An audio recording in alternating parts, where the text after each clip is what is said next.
Alright, hello students and staff. As you guys know, we've been making a sensory walk up in the second floor hallway. The sensory walk is used for input for our students if they need a break or may need to be ramped up during the day to keep them alert during class.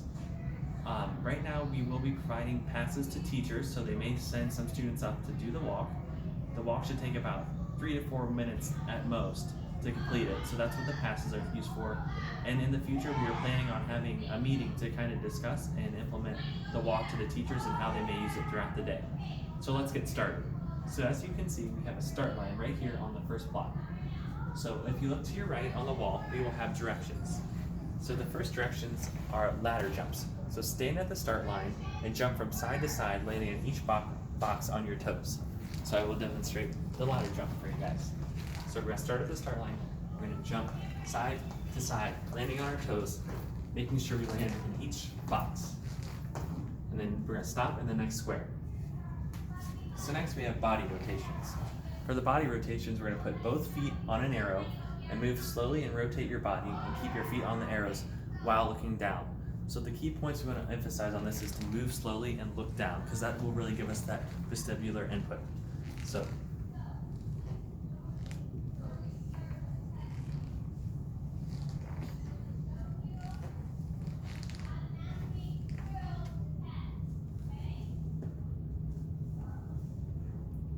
and then stop.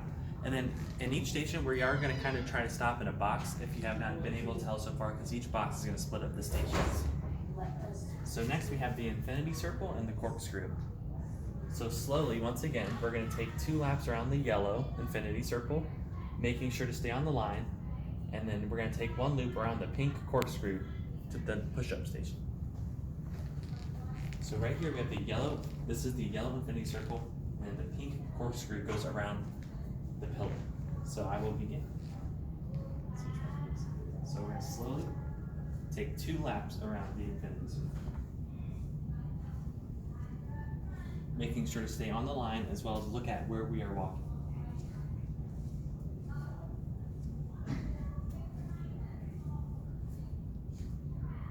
And after our second lap, we're going to transition to the corkscrew.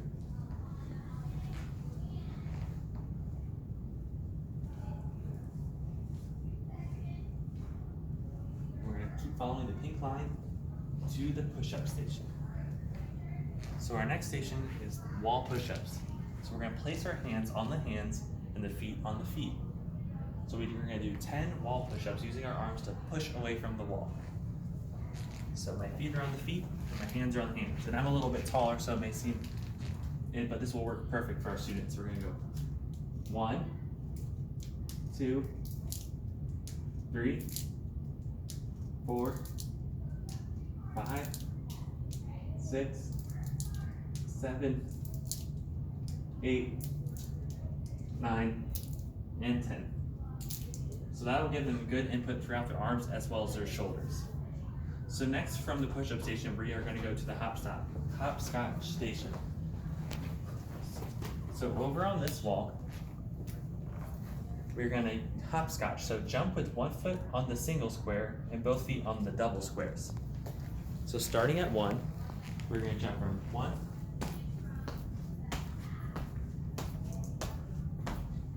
and stop. So that is the hopscotch.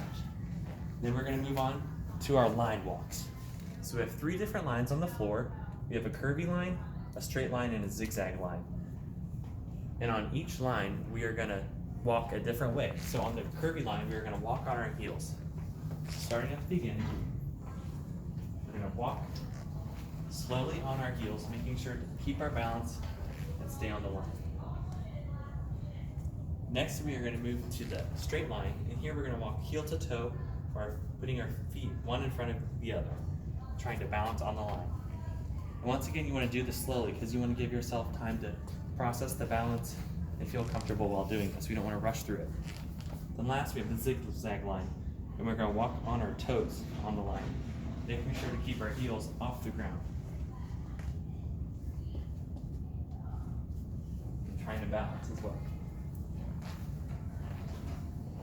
And then we'll stop in this light blue square. Next station is the animal walk. So we're going to spin the spinner and walk like the animal that it lands on. So we have a rabbit, a bear, a penguin, and a flamingo. Each of them have their own directions. So I will spin the spinner and say I have the bear. So if you would look at the directions for bear. Walk on your hands and feet like a bear. So starting at the blue square, we're gonna crawl our way to the square.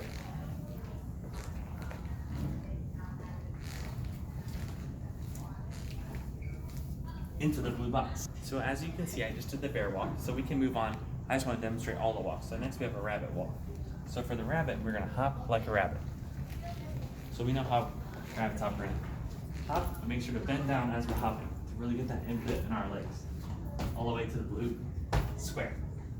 And then a flamingo. So for the flamingo, we're gonna hop on one leg, then alternate to the other leg as you hop. So once again, starting in the blue square, you're gonna hop on a leg, and you can switch after one jump, or you can even do 2 jumps, and then switch legs to go to the blue square. And last but not least, we have the penguin walk. So say if it lands on the penguin. For the penguin, we want to waddle with your arms against your body and feet together and keep your legs stiff. This one has a lot of directions, but so our arms against our body, feet together, and our arms stiff. And we are going to waddle. You can put your arms out to the side. Waddle like a penguin. And this one, you have to definitely keep your balance and make sure you see where you're walking. So those are all 4 of the animal walks. And then lastly, we have the breathing station. So here we're going to pick a shape to trace on the wall, and by following the directions, breathe as the pattern tells you. So I'll just demonstrate one of these just for the demonstration purposes. So for the triangle, you're going to want to, so it says start here. We're going to breathe in for 3 seconds. So hold it for 3 seconds, and then breathe that breath out for 3 more seconds. So we're going to do that. We can do that 1 time or 3 times, or how many it ever takes for you to kind of feel calm and relaxed. Then after we're done with the breathing station, we're going to cross the finish line. And I know we said the video, the walk should take about 3 to 4 minutes, but the video was just for demonstration purposes. So the walk should really only take 3 to 4 minutes, and your students should return back to class once they are done with the walk. And one more point to make is, if you have a student who kind of focuses more on one station or kind of gravitates more towards one station, it's okay if they don't do the whole walk. If they are receiving the most input from one station, they can continue to do that station, and then that's all they can have to do if that's what they choose to. And thank you for your time.